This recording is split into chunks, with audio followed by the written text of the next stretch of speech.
Alors,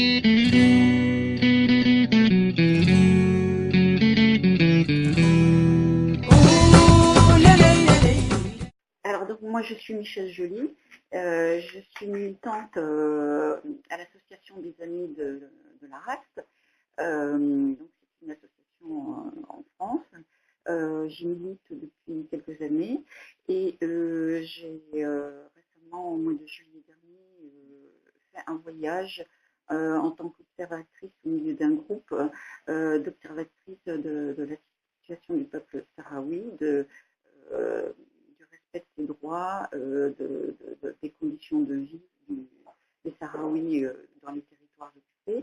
Et à cette occasion-là, j'ai rencontré entre autres Mbarek Daoudi, avec qui j'ai longuement discuté. Et c'était un homme de bon sens, calme, pas du tout un excité dangereux.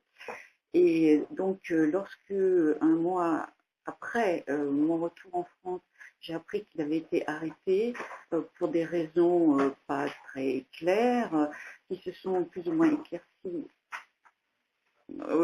qui se sont éclaircies, si on veut, par la suite, et que ses 4 fils avaient été arrêtés, emprisonnés, maltraités, ainsi que lui. J'ai appris la date de son procès et j'ai demandé à être mandatée par la RAS, donc pour être observatrice avec d'autres personnes à son procès. Donc je suis arrivée hier soir, je suis allée au tribunal et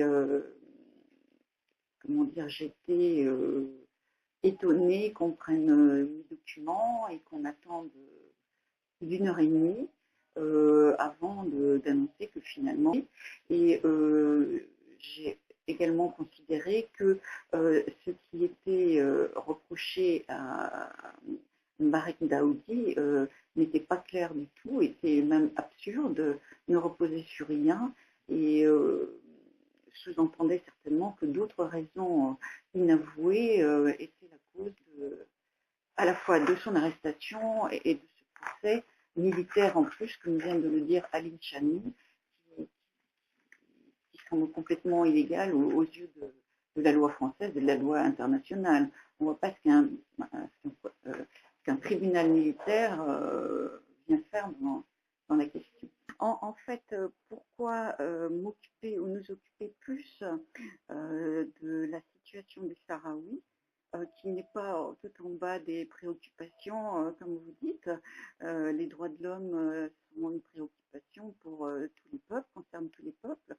Et moi, en tant que Française, je suis beaucoup plus préoccupée par la situation du peuple sahraoui, dans la mesure où, justement, en France, on n'en parle jamais.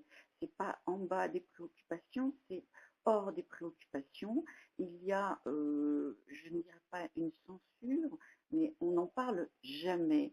Et ça, c'est odieux, c'est insupportable, justement quand on se dit la nation des droits de l'homme universelle et qu'on choisit qui a droit. Et donc, c'est la mission de la RAS, de mon association, enfin, l'association dont je fais partie, d'essayer de réveiller un peu les consciences, c'est un grand mot, mais de réveiller un peu la population française sur le problème sahraoui, qui est un problème comme le problème syrien, le problème palestinien et d'autres problèmes.